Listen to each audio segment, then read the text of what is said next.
do during this tour. We'll basically explore two different neighborhoods of Old Town of Istanbul. One of them is called as Sultanahmet and the other one is Eminönü. So Sultanahmet is considered as the historic center of the Old Town of Istanbul. There are lots of monuments here. Actually Sultanahmet is this area. There are lots of monuments here right next to each other.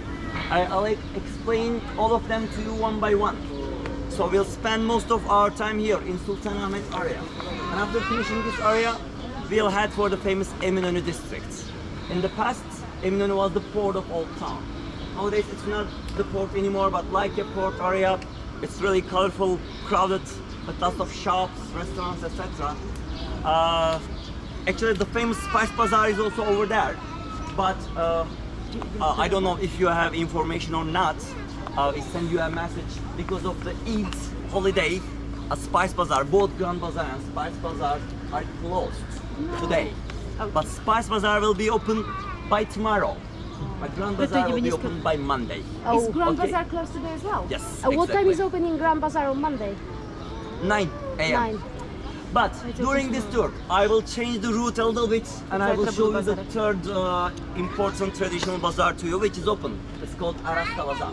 You can find all products in Arasta Bazaar that are sold in the Grand Bazaar or Spice Bazaar.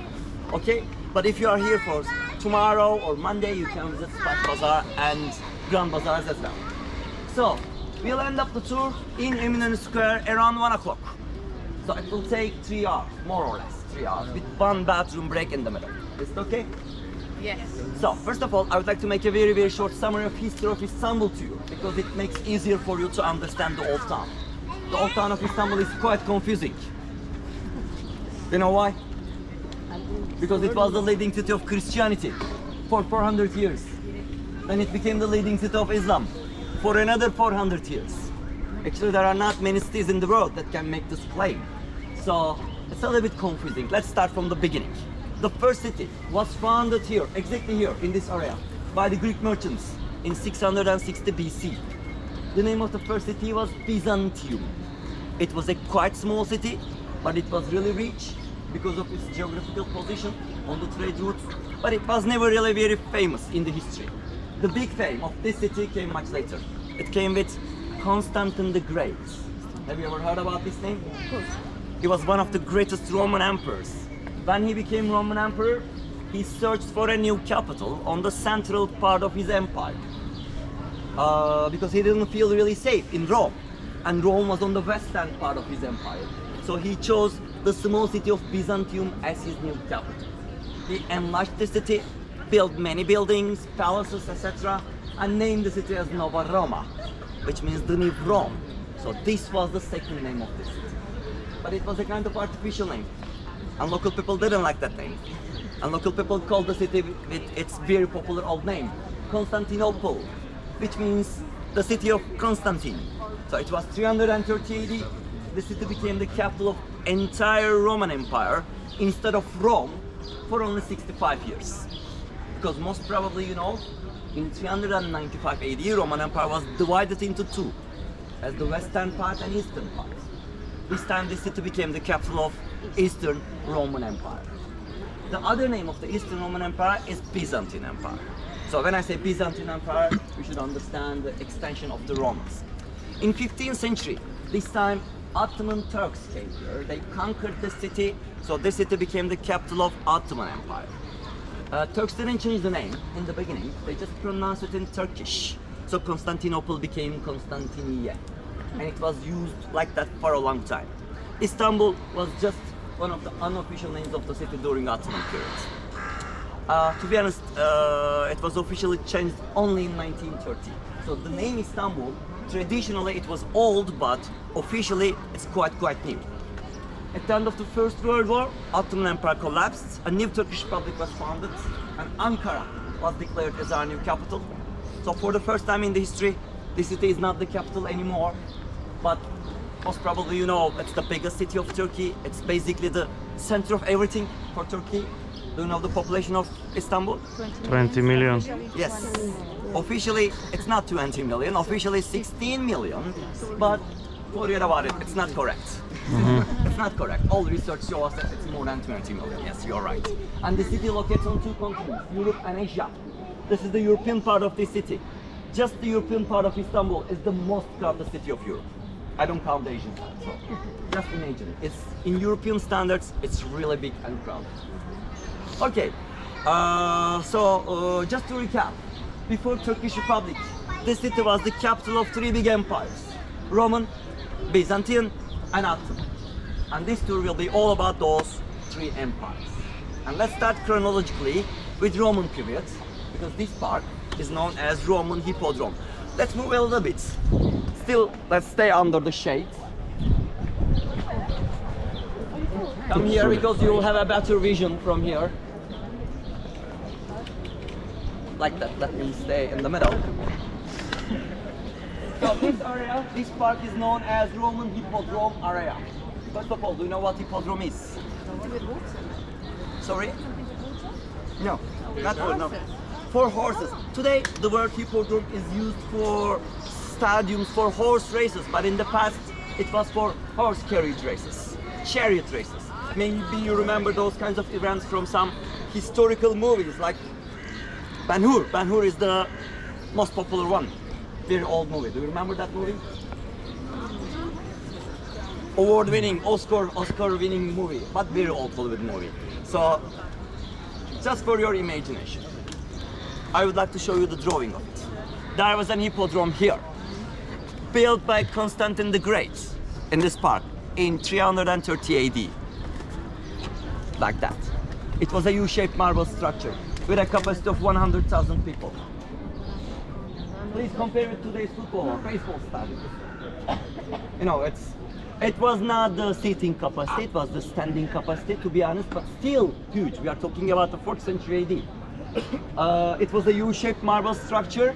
As you can see, this was the entrance gates, where we have German fountain today, over there. I will talk about German fountain later. And the arms of the U were coming like that and turning all around. As you can imagine, it was bigger than today's park. Today's park is just a sandy area in the middle, that's it. And there was a short wall in the middle which we call spina wall with the columns on it. And you can still see 3 of them are still standing. They are not fake, they are originals. And chariots were turning around that spina wall. So that was the main sports activity of the city in 4th century AD. In meantime, the main activity in the old capital, in Rome, was still gladiator fightings. But gladiator fightings were not so popular here. This event was the most popular event, actually. So, one by one, I'll explain all of those remaining monuments, but I have a question for you before them. We cannot see this hippodrome here anymore. Where is it? Do you have any idea? It's not under the ground. It's so big to be, yes, but how? Okay, it was underground. it's not under the ground. Instead of this building, we have the land register office over there, built in 19th century under renovation. That's an old Ottoman palace used as a museum, the Museum of Turkish and Islamic Arts.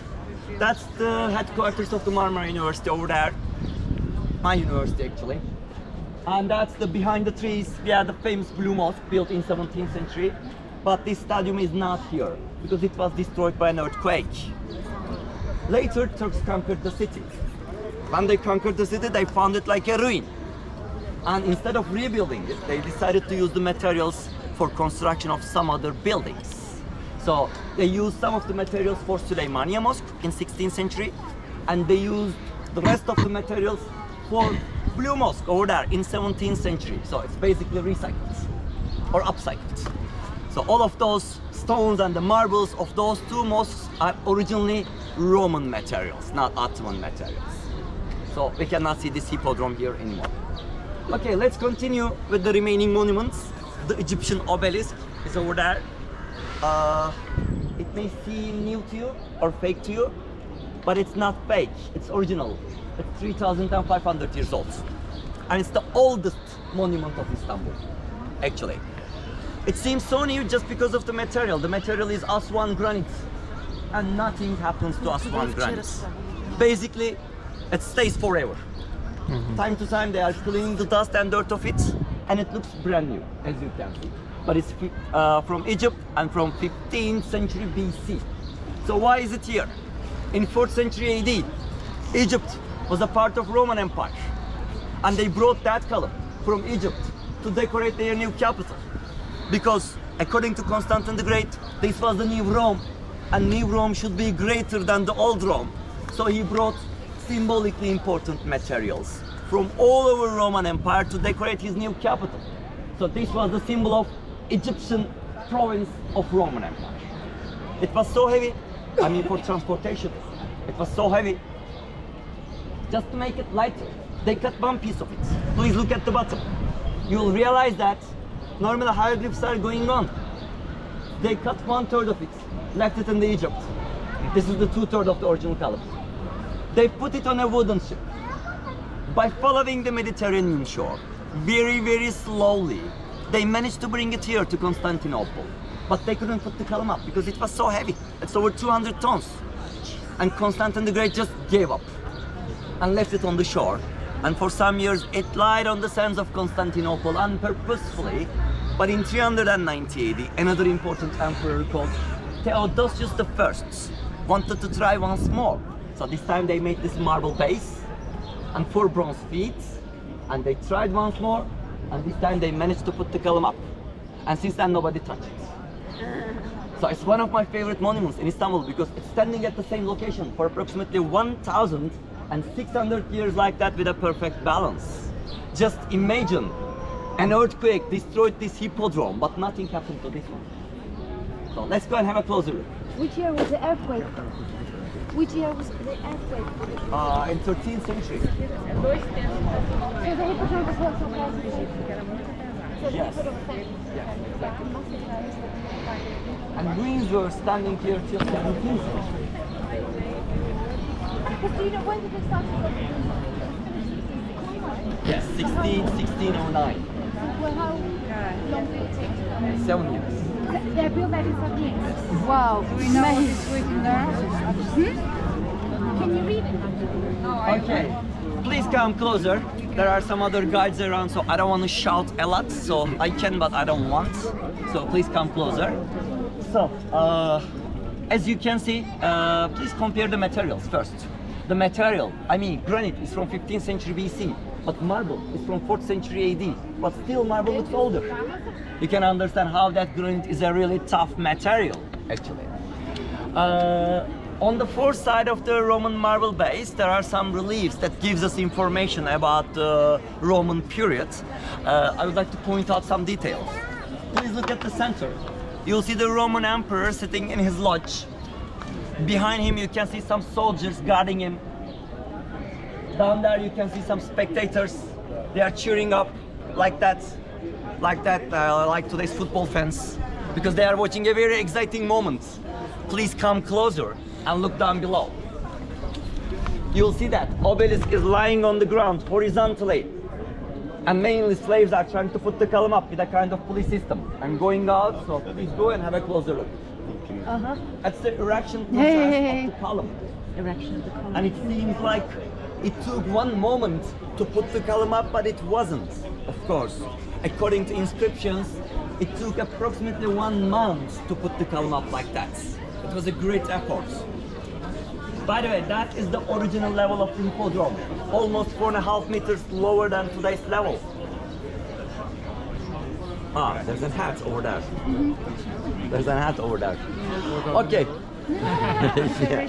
And if you're interested in the Egyptian hieroglyphs, Yes. to be honest, I cannot read them.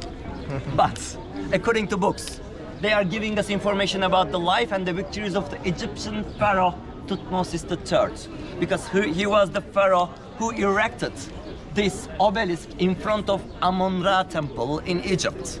It is said that he was a glorious commander, he was undefeatable, he defeated all his enemies and won lots of victories, and he's thanking to God Amun-Ra for all his victories. So that's the main idea, what it writes over there. It's all about Thutmose III. Okay, let's go to the other side. I would like to point out some other details. Vysvětlí, lebo jinak se pozříš a že stop. Ale a ty si nevěděl, že kolik je a prostě, ale že to tak. Ako my sme tu včera už aj 7 rokov postaviť pomoc, koľko na Slovensku nemáme stále ešte v diaľnicu za 30 rokov dostávať. Vieš? Včera ešte to fotili. No, čítali sme to všetko. A veľký tam sa bude asi 10 rokov stavať žilu. Vieš, ale to máš zlatú šiel. Okay, please come closer.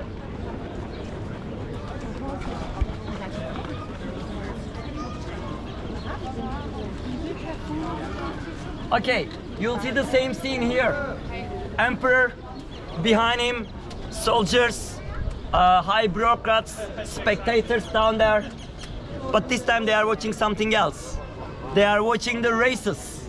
If you look down below, you'll see the spinner wall that I mentioned earlier with the columns on it. And chariots are turning around that spinner wall. So that is a scene from the races. Please have a closer look over there. That was the main social event. People were crazy about that event, actually. Like today's football fans or basketball fans.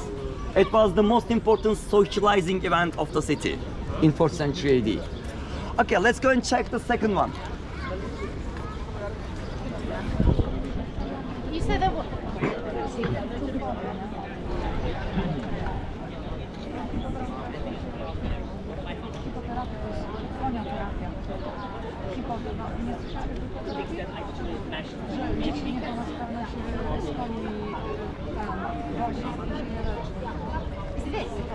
This one, let's stay under the shade. Okay, let's stay under the shade.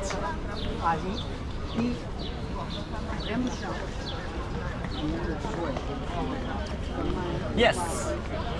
So that's the oldest monument of Istanbul, and this is the second oldest one. Comparing to that one, this looks so small, but it's quite important and interesting. So, it's from 5th century BC and from Greece. Why is it here? The same story, actually. In 4th century AD, like Egypt, Greece was also part of Roman Empire, and Constantine the Great brought this column from Greece to decorate his new capital. So, have you watched the movie of 300 Spartans? 300 Spartans, like 10 years ago, maybe. It wasn't the best movie, to be honest. It was so bloody. But it gives the background of the time. Can you please come a few steps further? So, I'll just turn, so let's... Okay. Can you hear me? Let's wait for a minute for this making too much noise. And please come closer. Okay, so in 5th century BC, there was no big empire in Greece, but there were some free city-states. Athens, Sparta, Thebai, Corinthia, and Persian Empire was attacking those city-states again and again. So after one of those battles, united Greek city-states defeated Persian army. And then they melted the shields and the weapons of the Persian army, and they built this column. So this is bronze and copper mix from the weapons of their enemy, and they built this column in front of Apollo temple in Delphi in Greece to thank their god Apollo for their great victory. We call it snake column because there are 3 snakes twisted each other. Look, you can see the bodies of the snakes twisted each other, and there were 3 snake heads above the main body, like that. It was standing like that. Unfortunately, those snake heads were stolen from here in the late 1700s. I have a drawing. It was like that. One by one, I'm coming closer. It was like that. In the past. They were stolen from here. We don't know, unfortunately. One piece. Later they found one piece. That piece is in Istanbul Archaeological Museum at the moment. But we don't know what happened to the rest. Most probably it's in somebody's private collection. It's just a guess. I don't know, actually. A rich guy is owning them, or a rich lady is owning them, unfortunately. Okay. In the late 1700s. From Delphi? No. They were stolen from here, right from here. When was this originally stolen from Delphi? The Constantine the Great brought them from Delphi in 4th century AD. Okay, so let's go over there.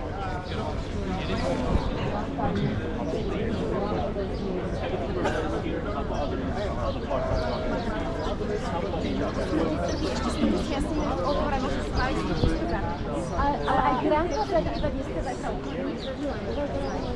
Okay. Tak půjdeme na jiný večer. So, this is the third oldest monument of Istanbul, by the way. But actually, we don't know who built that column and when was it built exactly. But according to art historians, it must be from 4th century AD, because they didn't bring that column from anywhere else. They just built it here. Most probably during the construction of the hippodrome, at the same time with the hippodrome. So we call it as the column of Constantine. Although it's the newest one, it looks the oldest because of the material. The material is soft when you compare with those materials, because this is only limestone actually. And the only interesting thing that I can tell about that column is the holes. Please look and you'll see many holes around that column. Of course, in the beginning it was not like that. There were some shiny bronze plaques around that column for decoration. It was shining during the races. It was reflecting the sunshine. That was the significance of the column, actually. What happened to those bronze plaques? They were all taken from here by the Crusader soldiers in 13th century. Have you ever heard about Crusader soldiers? Yeah. They were the European Catholic soldiers. And their main purpose was taking Jerusalem back from Muslims. But there were many Crusader armies, not one, many. The fourth one never went to Jerusalem. The fourth one, on their way to Jerusalem, they changed their route and they came to the city of Constantinople while it was still a Christian city. And they invaded this city. And actually they destroyed the city, unfortunately. They took all treasures of the city to Europe, including the treasury of Hagia Sophia Church, which was the richest church of the world at that time. And those, they took those bronze plaques as well. But the most important thing, statue that they took from here was the symbol of this city, and it was the symbol of Roman Empire in 13th century. I would like to show you a picture of that statue. Can you please help me? I'll show you a picture. So, have you ever been to Venice? Yes. So you remember them maybe, because they are inside the San Marco Church, and the most central church of Venice. And on the facade of the church you can see the imitations. The name of the statue is 4 bronze horses, but they're from copper, let me tell you. So we need to say them, we need to call them as 4 copper horses. So if you go to Venice from now on, remember me, go inside the San Marco Church and see this old symbol of this city. And on the facade of the church there is the imitations. Venetians took it from here. I can get it, thank you very much. Venetians took it from here to Venice to claim that they were the continuation of Roman Empire, not Constantinople anymore, because this was the symbol of this city. Later Napoleon Bonaparte took them to Paris to claim that French Empire is the continuation of Roman Empire, not Italians. But when Napoleon Bonaparte passed away, Italians took it back. So it traveled a lot, actually. But as this is a very symbolic statue, you can see imitations all over Europe. Let me count the most popular ones. One of them is still in Paris, in front of Louvre Museum, over the Arc de Triomphe, the Carousel Gate. One of them is in Berlin, over the Gate of Brandenburg. One of them is in Milano, one in Barcelona, one in Brussels. Wherever you see an arc in Europe with 4 horses on it, as the imitations of this statue. But originally they are not from Istanbul as well. Originally they are from Chios Island, Greece. Constantine the Great brought this statue from Chios Island to Constantinople. And it became the symbol of this city. They were standing over the entrance gate of this hippodrome. Those horses were depicting the chariot races here, actually. And do you know the reason why Crusader soldiers invaded this city? This was another Christian city. Any idea? Money might be one of the reasons, of course, but it wasn't, because the city was the richest city of the world at that time. Might be one of the reasons, but it wasn't the reason on the surface. The reason on the surface was the difference between sects. It was after schism in Christianity. After 11th century, in 11th century schism happened. The separation of the church into 2, as the Western Church and Eastern Church. And Vatican became the center of Western Church and named as Catholic Church. And Hagia Sophia over there, today is an active mosque. But that mosque, it was a church in the past. That church became the center of Eastern Church and named as Orthodox Church. And it became the seat of Patriarch. And Pope and Patriarch were rivals. Because of that rivalry, Catholic soldiers invaded this city because city was Orthodox, not Catholic. So that was the reason of the invasion, actually. Okay, that's all about Roman periods. Do you have any questions till now, before jumping in the history? Because from now on... Which one?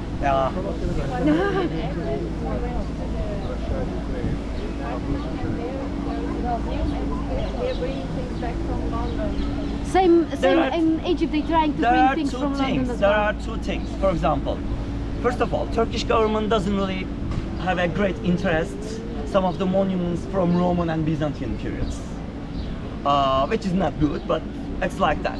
And the thing is, if we bring it back, most probably Greeks will ask it from us because it's originally from Chios Islands, not from here. So, any other questions? But the thing is, Turks didn't bring it here. Constantine the Great bring it here, but originally from Greek Chios Islands. Any other questions? Okay, let's continue from here.